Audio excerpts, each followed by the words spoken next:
The champagne glass slipped from my daughter-in-law's hand the moment she hit the floor. Jessica's mother, Helen, was convulsing on my marble kitchen tiles, foam gathering at the corners of her mouth, and all I could think was, well, that wasn't supposed to happen to her. If you're watching this, subscribe and tell me where you're watching from before I explain how I got here. Let me make something clear. I've spent 70 years on this earth and I didn't survive a ruthless business world by being stupid. When someone tries to poison you at your own retirement party, you notice, especially when that someone has been eyeing your bank account, the way a starving woman stares at a feast 2 hours earlier. My kitchen had been full of laughter and celebration. I just sold my consulting firm for $23 million. Not bad for something I'd built from nothing after my husband died 15 years ago, Michael. My son had insisted on throwing the party. Mom, you deserve to celebrate, he said, those sincere brown eyes of his working overtime. Let Jessica handle everything. You just relax and enjoy.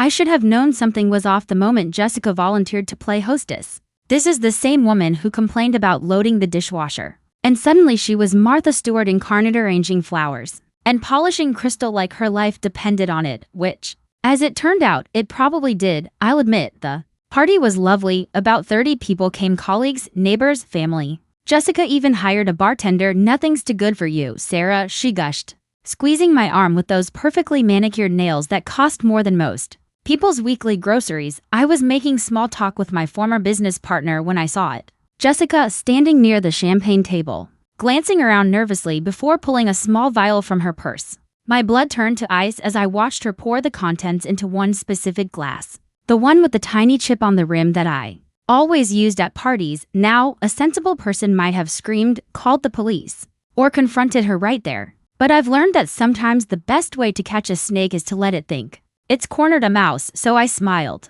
nodded along to whatever my partner was saying about market trends, and kept watching. Jessica picked up my doctored champagne and walked toward me, her face a mask of daughterly concern. Sarah, you look tired, she said, offering me the glass. Here, have some champagne.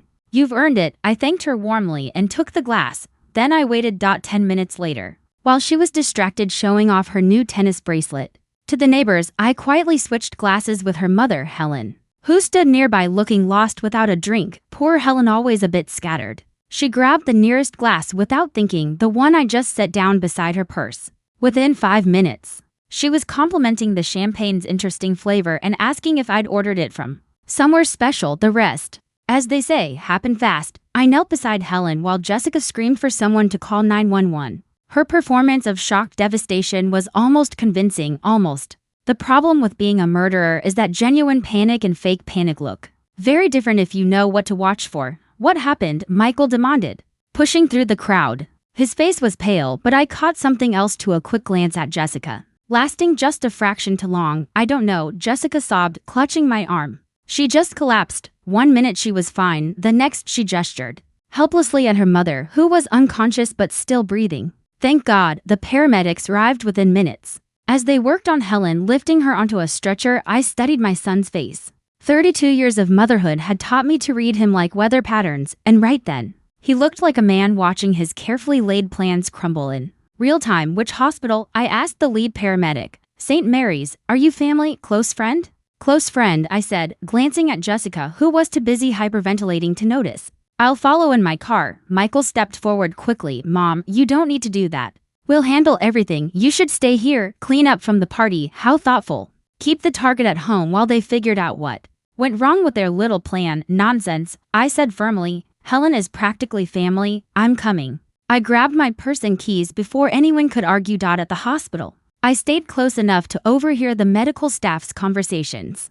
Helen's condition was listed as acute poisoning, cause unknown. The doctor mentioned plant alkaloids to the nurse, specific enough to make me think someone had done their homework on untraceable toxins. Jessica paced the waiting room, her designer heels clicking against the linoleum like a metronome, measuring her anxiety. Michael sat rigidly in a plastic chair, his phone buzzing constantly with texts. He seemed reluctant to answer. This is just terrible, Jessica said for the 5th time. Poor mom. I can't understand how this happened. I patted her shoulder sympathetically. These things are often mysterious, dear. I'm sure the doctors will figure it out. Then I added, almost casually, you know, it's lucky she didn't drink much of that champagne. She only had a few sips before she collapsed. Jessica's step faltered, barely perceptible. Champagne, you think the champagne caused this? Oh, I'm sure it's nothing, I said with a dismissive wave. Just an old woman's mind looking for patterns where there aren't any. But her face had gone a shade paler and her hands trembled slightly as she reached for her coffee. Michael was watching our exchange with the intensity of a hawk studying field mice. 3 hours later, a doctor came out to tell us Helen was stable, but would need to stay overnight for observation. The tests were inconclusive, he said. But whatever she'd ingested is slowly working its way out of her system. Can we see her?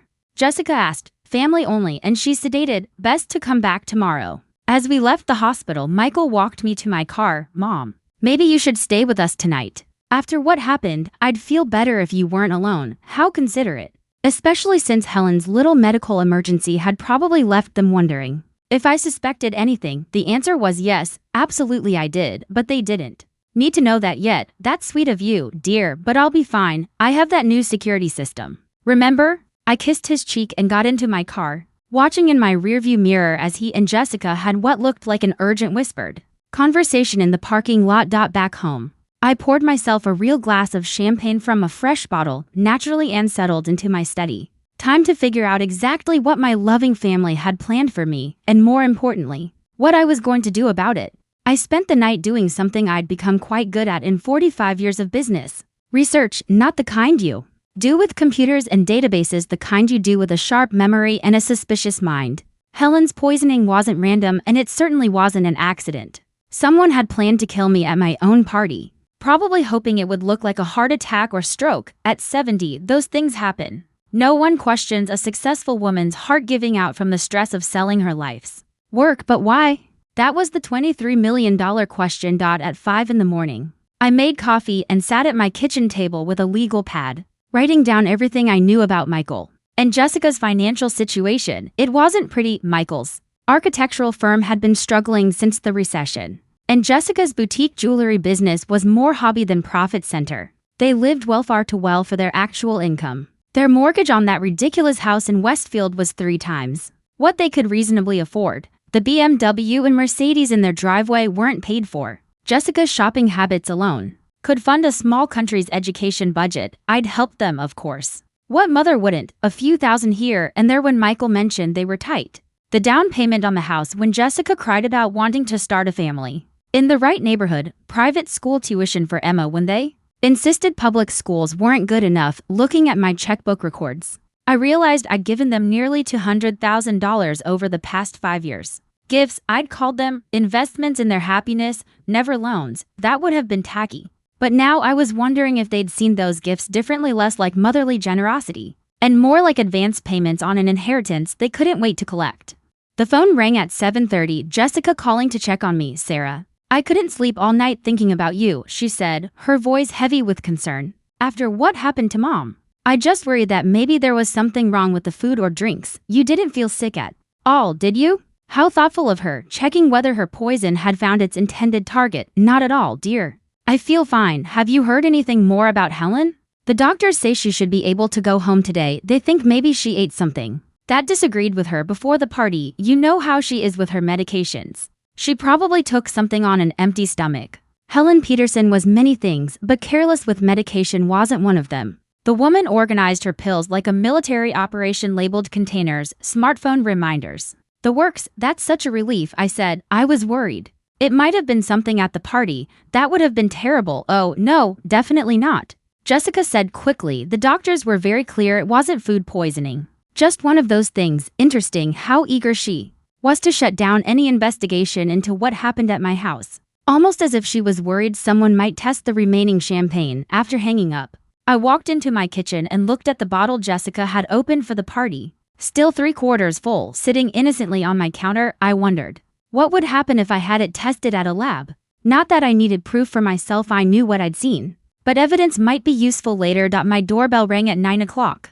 Michael stood on my front porch holding a box of pastries from my favorite bakery, looking every inch the concerned son. Thought you might want some breakfast, he said, kissing my cheek. You probably didn't eat much yesterday after everything that happened. I let him in and made fresh coffee while he arranged the pastries on a plate. Watching him move around my kitchen, opening cupboards he'd known since childhood, reaching for sugar without asking where it was kept, I felt a strange sadness. This was still my little boy. The one who used to bring me dandelions and proudly tape his elementary school artwork to the refrigerator. When had that boy turned into a man who stood by while his wife tried to murder his mother? How are you holding up, Mom? He asked, settling across from me at the breakfast table. Oh, you know me. Takes more than a little excitement to rattle these old bones, he smiled. But it didn't reach his eyes. That's what I was afraid of, an odd thing to say. I sipped my coffee and waited. The thing is, Michael continued, picking at a Danish. Jessica and I have been talking about your situation. My situation, you're 70 years old. Living alone in this big house, all that. Money from the sale, he gestured vaguely. It just seemed like a lot for one person to manage. There it was, the setup for whatever they had planned next. I appreciate your concern, dear, I said, keeping my voice light. But I've been managing quite well so far. Michael leaned forward, his expression earnest. Have you, though? I mean, yesterday's accident with Helen, what if that had been you? What if you'd collapsed and no one found you for hours? The audacity was breathtaking. They were using their failed murder attempt as an argument for why I needed their protection. Michael, Helen collapsed at a party with 30 witnesses and paramedics arrived in minutes. I'd hardly call that a cautionary tale about living alone. That's not what I meant. He ran his hands through his hair, a gesture I remembered well from his teenage years. Right before asking for something he knew I'd refuse. Look, Jessica and I have been doing some research. There are some really nice communities for active seniors, places where you'd have people around. Activities, medical staff on site, the nursing home pitch. How convenient that they'd already been researching options for me. How thoughtful, I said. And I suppose you found something specific in mind, actually. Yes. He pulled out his phone and showed me a glossy website, Sunset Manor. It's only 20 minutes from our house, so we could visit all the time. They have a golf course, a spa, cultural activities. It's more like a resort than a retirement home. I studied the pictures of smiling elderly people playing bridge and doing water aerobics. Everyone looked so peaceful and content, probably because they were heavily medicated. The only thing is, Michael continued, there's usually a waiting list. But if someone wanted to move in quickly, they'd need to pay the full entrance fee upfront. It's significant, about $400,000, but it covers everything. Housing, meals, medical care for life, $400,000. That would make a nice dent in my liquid assets, wouldn't it? And once I was safely tucked away in Sunset Manor, who would have power of attorney over the remaining $22 million? Who would be making decisions about my care and my money? It sounds lovely, I said. But you know, I'm quite happy here. This house holds so many memories of your father, Mom. Dad's been gone 15 years, don't you think it's time to start a new chapter? The gentle concern in his voice made my heart ache. If I hadn't seen what I'd seen last night, I might have actually considered his suggestion. My son worried about his aging mother, wanting to make sure she was safe and cared for. It would have been touching. Instead, it was terrifying. I'll think about it, I said finally. It's a big decision. Michael's relief was visible. Of course. Take all the time you need. Maybe we could drive out there next week, just to look around, maybe. I stood up and began clearing the breakfast dishes. You know, I should call Helen today. Make sure she's feeling better. Actually, Mom, Michael said, Jessica asked me to tell you that Helen probably needs to rest for a few days. The doctor said visitors might be too stimulating while she recovers. How convenient. Keep me away from the victim until the evidence is out of her system. And she can't remember details clearly. After Michael left, I sat in my study and thought about timing. They'd waited until after I sold the company to make their move. Smart. If I had died 6 months ago, my $23 million would have gone to Michael and my will anyway. But as a gift from a living person, it would face different tax implications. Killing me now, especially if they could manufacture signs of declining mental capacity, first would give them grounds to challenge any recent changes to my estate plans. The phone rang.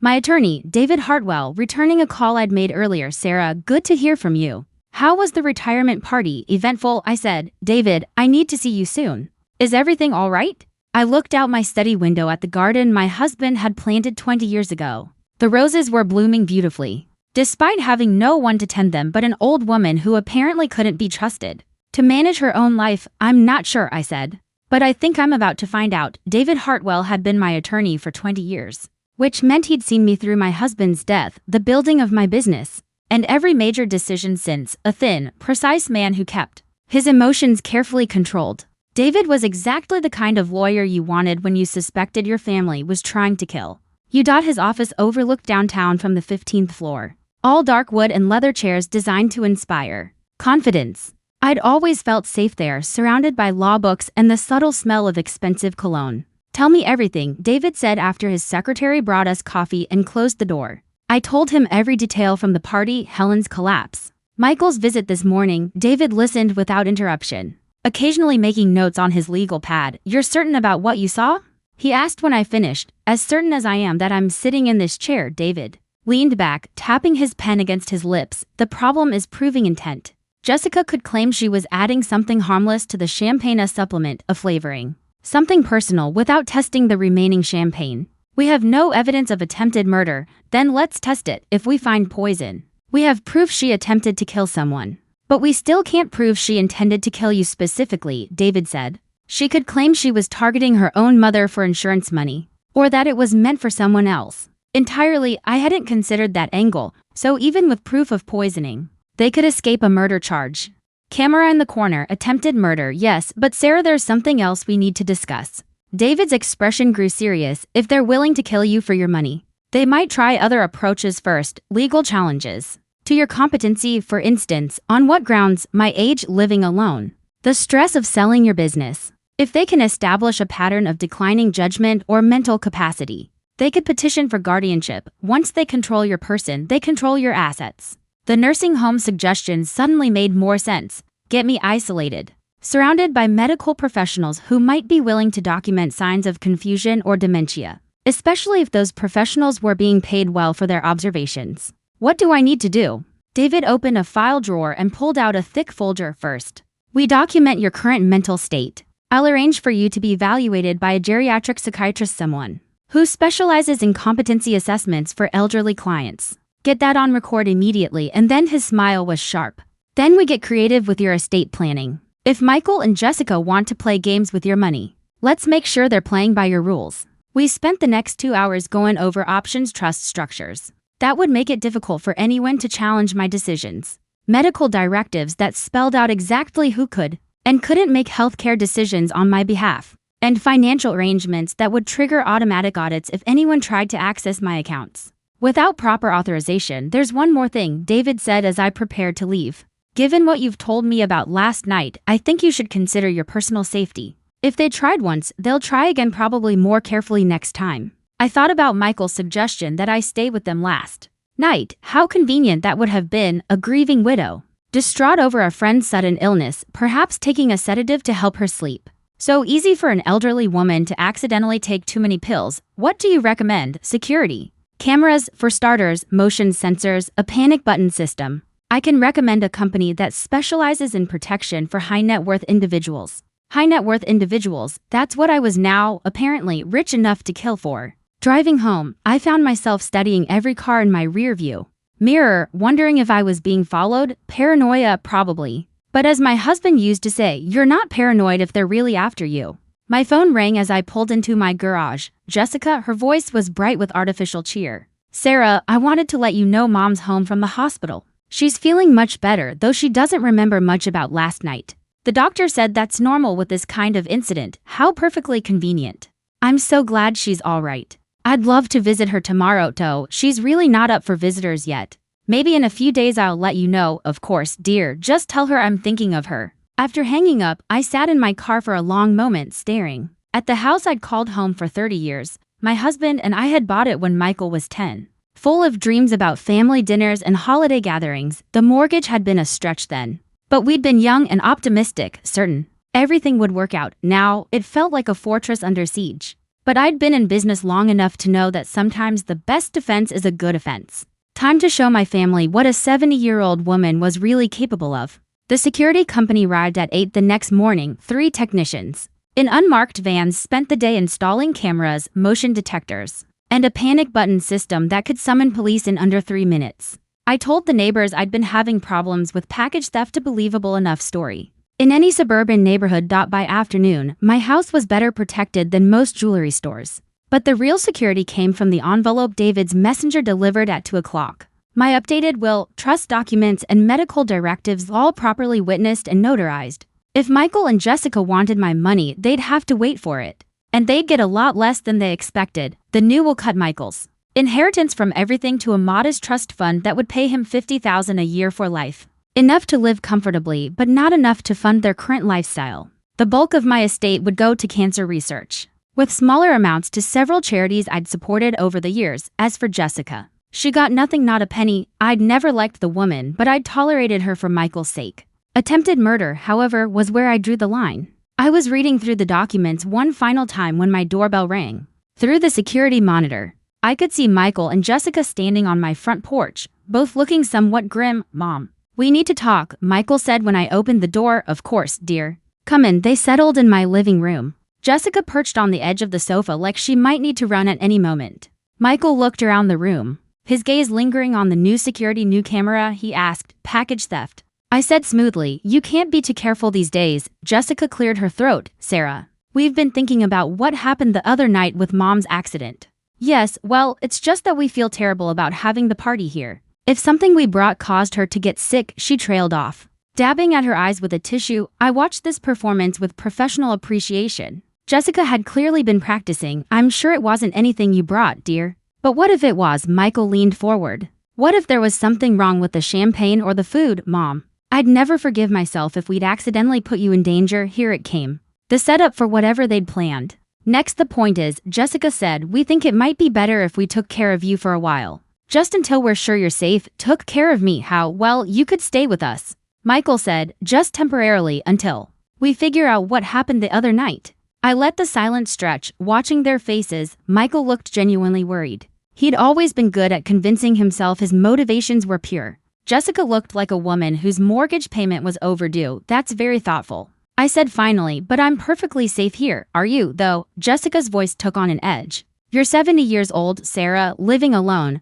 What if something happens and no one finds you for days?" The same argument Michael had made yesterday. They were working from a script. "What if you have a fall?" Michael added, "or a heart attack?" "Mom, at your age, anything could happen." "At my age?" As if 70 meant I was already dead and just hadn't noticed yet. "You know," I said thoughtfully, "you're absolutely right. Anything could happen at my age. That's exactly why I spent the day updating my will." The temperature in the room dropped about 10 degrees. "Your will?" Jessica's voice was carefully neutral. "Oh, yes, it's amazing how a brush with mortality, even someone else's, makes you think about these things." I realized my old will was terribly out of date. Michael's face had gone pale. "What kind of updates?" I smiled at him. The same smile I'd used when he was 8 years old. And I'd caught him lying about breaking my favorite vase. "Oh, just some minor adjustments to reflect my current priorities. You know how these things go." The silence that followed was deafening. I could practically hear their minds racing, trying to figure out how badly their plans had just been disrupted. "Well," Jessica said finally, her voice tight, "I'm sure whatever you decided was for the best." "I think so, too, dear." They left shortly after, promising to check on me soon. I watched from my security monitor as they sat in their car in my driveway for 10 minutes, having what looked like a very intense conversation. Then Jessica made a phone call. I couldn't hear what she was saying, but I could see her gesturing. Angrily, Michael kept trying to take the phone away from her and she kept pushing his hand aside. When they finally drove away, I poured myself a glass of wine and settled into my favorite chair. Tomorrow, I would implement phase 2 of my plan. But tonight, I was going to enjoy the first peaceful evening I'd had in days. After all, there's something deeply satisfying about watching your enemies realize they've underestimated you. The game was just beginning and I'd been playing it a lot longer than they had. The next morning brought a visitor I wasn't expecting. Helen Peterson stood on my doorstep, looking pale but determined, clutching a small purse like a lifeline. "Sarah, I need to talk to you," she said without preamble. "It's about the other night." I invited her in and made tea, studying her face for signs of the poisoning. She looked tired but alert, certainly more coherent than her daughter would have liked me to believe. "Jessica told me I had some kind of reaction to medication," Helen said, settling into my living room chair. "But Sarah, I don't take any medications except vitamins. Haven't for years." "Interesting. What do you remember about the party?" "Everything, until I started feeling dizzy. I remember the champagne tasting strange, bitter, almost metallic. And I remember seeing Jessica near the drinks table earlier doing something with a small bottle." My pulse quickened. "What kind of bottle?" "Like an eyedropper bottle. The kind you'd use for essential oils or other things." Helen's hands shook slightly as she set down her teacup. "Sarah, I think my daughter tried to poison you." "Why would you think that?" Helen's laugh was bitter. "Because she's been talking about your money for months. How unfair it is that you have so much and they struggle. How much easier their lives would be if something happened to you." The pieces were falling into place. "Has she said anything specific?" "Last month, she asked me if I thought you'd updated your will recently. She seemed very concerned about Michael's inheritance. Helen met my eyes. Sarah, I think they've been planning this for a while. I made a decision. Helen deserved to know what her daughter had tried to do. And I needed an ally who'd witnessed their behavior firsthand. Helen, I saw Jessica put something in my champagne glass. I switched our drinks deliberately. The color drained from her face. She tried to kill you. And I almost died instead. Yes, we sat in silence for a moment, processing the magnitude of what had happened. What are you going to do?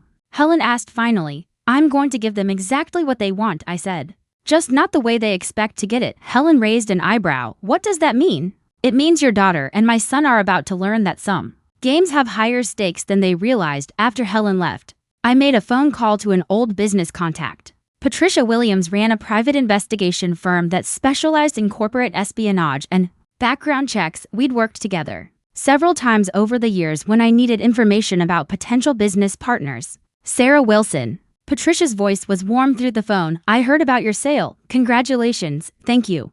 Patricia, I need a favor, a personal one. What kind of favor? I need to know everything about my son's finances, bank accounts, credit cards, loans, investments, everything. There was a pause. Sarah, are you sure? Sometimes family information can be uncomfortable. I'm sure. Give me 48 hours. While Patricia worked her magic, I implemented the next phase of my plan. I called Michael and asked him to meet me for lunch at our old restaurant, the place we'd celebrated his graduation from architecture school, his wedding, Emma's birth. He arrived looking nervous, constantly checking his phone. How are you feeling, Mom? You sounded upset when you called. I've been thinking about what you and Jessica said, about my safety, about planning for the future. His face brightened. And I think you're right. I think it's time to make some changes. Michael leaned forward eagerly. What kind of changes? Well, I've been looking into Sunset Manor, the place you mentioned. I called them this morning. That's wonderful, Mom. I think you'll really like it there. They do have an opening, but it needs to be filled quickly. Someone else is interested in the same unit. How quickly? Next week. I'd need to pay the entrance fee by Friday to secure it. Michael's excitement was palpable. That's not a problem, is it? You have the money from the sale. Of course I do. It's just, well, it's a big step. I thought maybe you and Jessica could help me with the paperwork. Make sure I'm making the right decision. Absolutely, we'd be happy to help. I smiled at my son, memorizing his face. In a few days, that eager expression would change to something very different. There's just one thing, I added casually. The facility requires all residents to have a power of attorney on file. Someone to make decisions if they become unable to. I was hoping you'd be willing to take that on. Of course, Mom, whatever you need. Perfect. Michael thought he was maneuvering me into giving him control of my money instead. He was walking directly into my trap. Patricia called Thursday morning with her report. I listened in growing amazement as she detailed Michael and Jessica's financial situation. It was worse than I'd imagined. They're leveraged to the hilt, Patricia said. The house has been refinanced 3 times. They had 2 mortgages, plus a maxed out home equity line of credit. Credit card debt was over $80,000. How have they even been making payments? I asked. Barely, Patricia said. Michael's business has been running at a loss for 2 years. They've been paying credit cards with other credit cards, classic signs of financial desperation. Anything else? Yes, Jessica took out a life insurance policy on you 6 months ago. $500,000. She's listed as the beneficiary. My blood turned to ice. How is that even legal? She claimed insurable interest as your daughter-in-law and caregiver. The insurance company probably assumed Michael was the real beneficiary, and Jessica was just handling paperwork. A life insurance policy. They hadn't been planning my death for days, they'd been planning it for months. There's one more thing, Sarah. Michael's been making regular payments to someone named Dr. Richard Steinberg, a geriatric psychiatrist, for what? I'm not sure yet. The payments started about 3 months ago, small amounts, like consultation fees. I wrote down the name Dr. Richard Steinberg. Definitely something to ask David about. That afternoon, Michael and Jessica showed up at my house with a briefcase full of paperwork for Sunset Manor. They spread it across my dining room table like generals plotting a campaign. This is the admission contract, Jessica said, pointing to a thick stack of papers. And this is the financial disclosure form. It lists all your assets so they can calculate your monthly fees. It's very thorough, I said. Scanning the documents, they wanted access to everything, my accounts, my investments, every cent. The power of attorney paperwork is here, Michael added, sliding another document toward me. It's pretty standard. Just gives me the authority to handle your financial affairs if you can't. I read it carefully. It wasn't pretty standard at all. It gave him immediate control of my bank accounts, investments, and the authority to make any financial decision he pleased. This seems quite broad, I said. Do I really need to give you this much authority, Mom? It's just a precaution, Michael said quickly. The facility requires it, and honestly, at your age, it's better to have someone younger dealing with complicated financial stuff. There it was again, at your age. What if I changed my mind about Sunset Manor? I asked. Can this be revoked? Michael and Jessica exchanged a quick look. Well, technically yes, Jessica said. But the facility has strict policies for residents who try to leave. There are medical evaluations, waiting periods. It's complicated, of course it was. Once I signed, they'd have my money, and if I tried to leave, Dr. Steinberg would be waiting in the wings to declare me incompetent. I need to think about this overnight, I said, gathering the papers. It's a big decision. Michael's face fell. Mom, remember we need to submit everything by tomorrow if you want that unit. I understand. You'll have my answer in the morning. After they left, I called David. David, what? Can you tell me about Dr. Richard Steinberg? Steinberg, he's a geriatric psychiatrist. Specializes in competency evaluations for elderly patients. Why? My son's been paying him for consultations. There was a pause. Sarah Steinberg has a reputation for being accommodating to families who are concerned about an elderly relative's judgment. His evaluations usually support whatever outcome the family wants. You mean he'll declare people incompetent for money? I couldn't say that officially, but I've seen cases where families used Steinberg's evaluations to seize control of someone's assets. The picture was clear now. Michael and Jessica weren't just after my money, they had a detailed plan. Get me into Sunset Manor. Under the guise of safety, use the power of attorney to access my accounts, and if I resisted, Steinberg would declare me incompetent.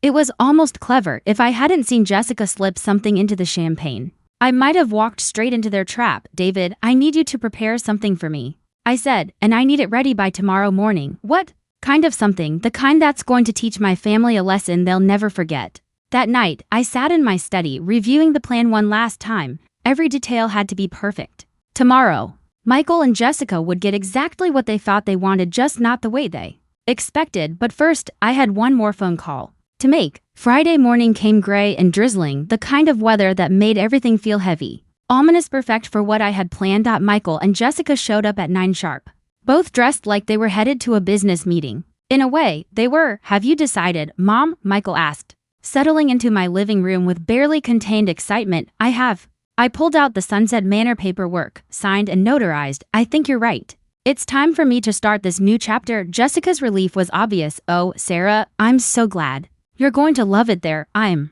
sure I will. And Michael, I signed the power of attorney papers as well. His hands actually trembled as he took the documents. This is the right decision, Mom. You won't regret it. I smiled. I'm sure I won't. For the next hour, we went through the financial paperwork. Jessica had her laptop open, typing furiously as I gave her account numbers and access codes. Every so often, she'd glance at Michael and he'd glance back, the two of them looking like children who'd just found presents under the Christmas tree. There's just one more thing, I said once we were done. I need to sign some additional paperwork with my attorney before the transfer is official. Something about tax implications for large financial transactions, of course. Michael said quickly, do you want us to drive you to his office? Actually, he's coming here. David should arrive any moment. Right on cue, the doorbell rang. But it wasn't David Hartwell on my porch. It was Detective Lisa Morrison from the local police department, flanked by a colleague I didn't recognize. Mrs. Wilson, she said, I'm Detective Morrison. We need to speak with you about an incident that occurred at your home earlier this week.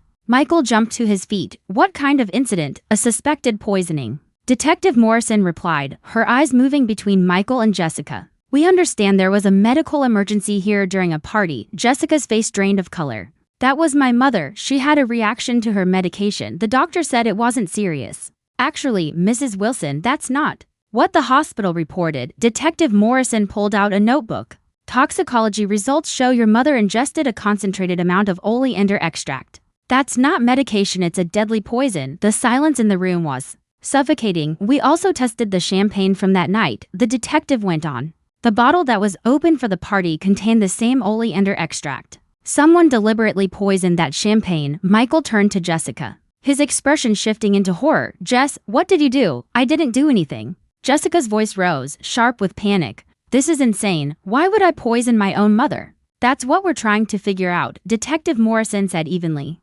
Especially since the champagne glass with the highest concentration of poison was originally intended for Mrs. Wilson. Jessica swayed like she might collapse. Michael sank back into his chair, pale and shaken. There's something else, I said quietly. Detective, show them the insurance policy. Detective Morrison nodded and pulled out a document. Mrs. Hartwell, we discovered you took out a $500 zero life insurance policy on Mrs. Wilson 6 months ago. That gives you a clear financial motive for murder. This is crazy, Jessica whispered. Sarah, tell them this is crazy. I looked at her, the woman who had pretended to care for me while plotting my death. I saw you put the poison in my champagne glass, Jessica. I switched our drinks deliberately. Michael's head snapped up. You knew she was trying to poison you? I've known for days. I also know about your financial situation. About Dr. Steinberg, about your plan to have me declared incompetent.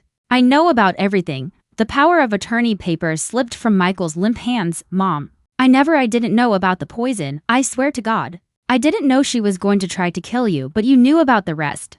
Didn't you? The nursing home, the power of attorney, the plan to take my money. His silence said enough. Detective Morrison stepped forward. Jessica Hartwell, you're under arrest for attempted murder. As they cuffed her, Jessica turned to me, her eyes burning with rage. You think you're so clever, don't you? You have no idea what you've done. Actually, I said.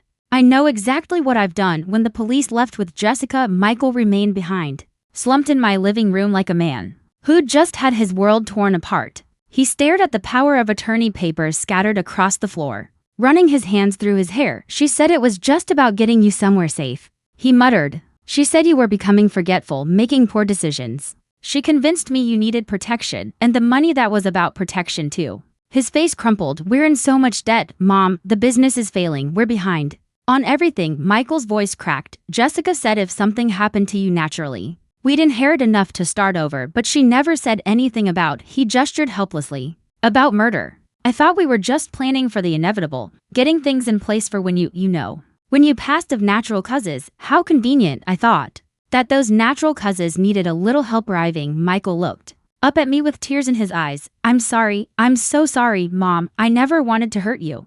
I studied his face, searching for the truth beneath the remorse. Part of me wanted to believe him, to think Jessica had manipulated him into all of this. But I'd been in business too long to ignore the red flags. Michael, show me your phone. What? Your phone? Show me your text messages with Jessica from the past week. He hesitated, then reluctantly handed it over. I scrolled through, my heart sinking with each message. Jessica, did you talk to Mom about Sunset Manor? Michael, yes. She's considering it. Jessica, good. The sooner we get her moved, the better. She's been asking too many questions about our finances. Michael, what if she changes her mind? Jessica, she won't. Not after tomorrow night. Michael, what's tomorrow night? Jessica, trust me.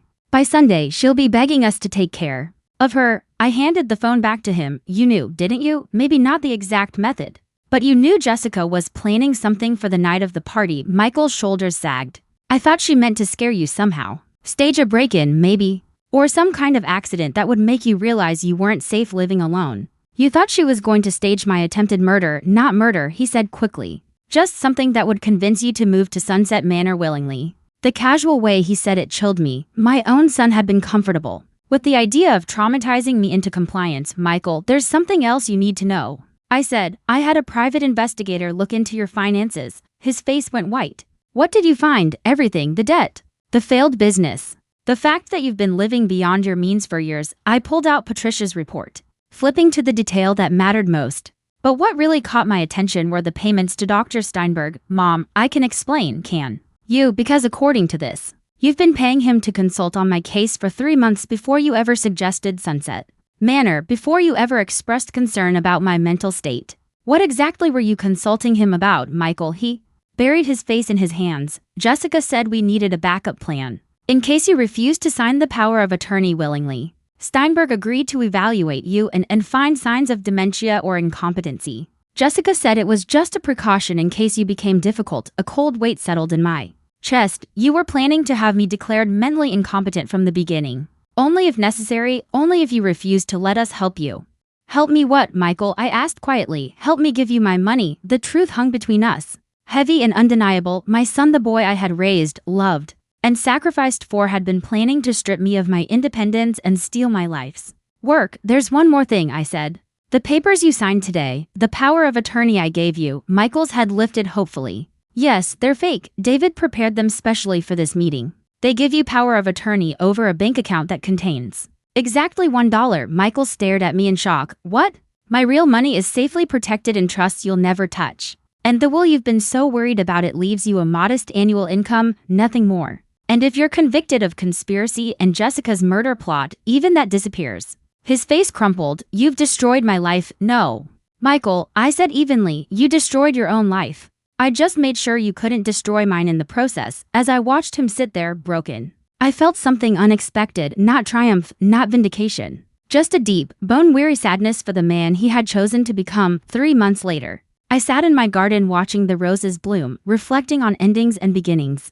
Jessica had been sentenced to 15 years for attempted murder. Michael received 3 years for conspiracy. His lawyer managing to negotiate it down from the original charges. Emma, my granddaughter, had called the night before. At 16, she was old enough to understand what her parents had done. Old enough to be horrified by their choices. Grandma Sarah, I'm so sorry, she'd said. Her voice thick with tears. I had no idea they were planning any of this. No, sweetheart, none of this is your fault. Can I come visit you this summer? I know Mom and Dad are away, but I'd like to see you. I'd love that, I told her, and I meant it. Emma was innocent in all this, a victim of her parents' greed as much as I was. Helen Peterson had become an unexpected friend. We met for coffee twice a week now, two women bonded by the bizarre experience of surviving their own family's betrayal. She was even considering writing a book about elder abuse, using our story as a cautionary tale. You know, Helen said during our last coffee date, I keep thinking about how close they came to getting away with it. They never had a chance. I replied, I've been dealing with people who wanted my money for 40 years. The only difference this time was that they shared my DNA. Helen laughed. Do you ever regret how it ended with both of them in prison? I considered her question seriously. Did I regret it? Michael was my son, the child I'd raised and loved, but he was also a man willing to destroy my life for money. I regret that it was necessary, I said finally, but I don't regret protecting myself. The doorbell interrupted my garden reverie. Through the security monitor, I saw David Hartwell on my porch, holding a briefcase and looking unusually pleased with himself. David, what brings you by? Good news, he said, settling into my living room.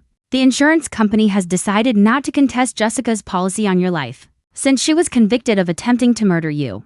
They're voiding the policy and returning all premiums paid. That's something, I suppose. There's more, he continued. Michael's creditors are seizing all his assets to pay his debts. That includes the house you helped them buy. They're asking if you want to make an offer. I thought about Michael and Jessica's house with its granite countertops and cathedral ceilings. All those beautiful things they'd wanted so desperately. No, I said at last. Let someone else have it, someone who can afford it honestly. David nodded, then pulled out another document. The final item, your trust restructuring is complete. Your money is now protected in perpetuity. No one can access it without your explicit written consent, and if anyone attempts to have you declared incompetent, the trust automatically transfers to charity. Thank you, David, for everything. After he left, I poured myself a glass of wine and sat on my deck, watching the sunset paint the sky in shades of gold and pink. At 70, I'd learned that money brings out both the best and worst in people. Unfortunately, it had brought out the worst in my own family. But I'd also learned something else. I was stronger than I'd ever given myself credit for, smart enough to see through their plans, tough enough to stop them, and resilient enough to build a new life without them. My phone buzzed with a text from Emma. Grandma, I got accepted to Northwestern pre-law, just like you suggested. Can't wait to tell you all about it when I visit. I smiled and typed back, congratulations. Sweetheart, I'm so proud of you. Maybe that was the real victory. Not just stopping Michael and Jessica's scheme, but ensuring the next generation had the chance to choose better. Emma would grow up knowing that money was a tool, not a goal. That family meant support and love, not exploitation and greed. The roses in my garden were blooming beautifully, tended now by a wonderful landscaping service I could easily afford. The house felt peaceful, protected by security systems and legal documents that ensured my independence. I'd started this story talking about a failed poisoning at my retirement party, but really, it was about something much more important: the difference between being old and being powerless. I might be 70, but I was far from powerless. And anyone who tried to test that theory would learn, as Michael and Jessica had, that underestimating a sharp old woman is a very expensive mistake. Sometimes the best revenge is simply living well and making sure the people who wronged you don't get to enjoy the fruits of their schemes. I'd done both, and I'd sleep just fine knowing it. After all, at my age, a good night's sleep is worth more than all the money in the world. The fact that I had both was just a bonus. Thanks for listening. Don't forget to subscribe and feel free to share your story in the comments. Your voice matters.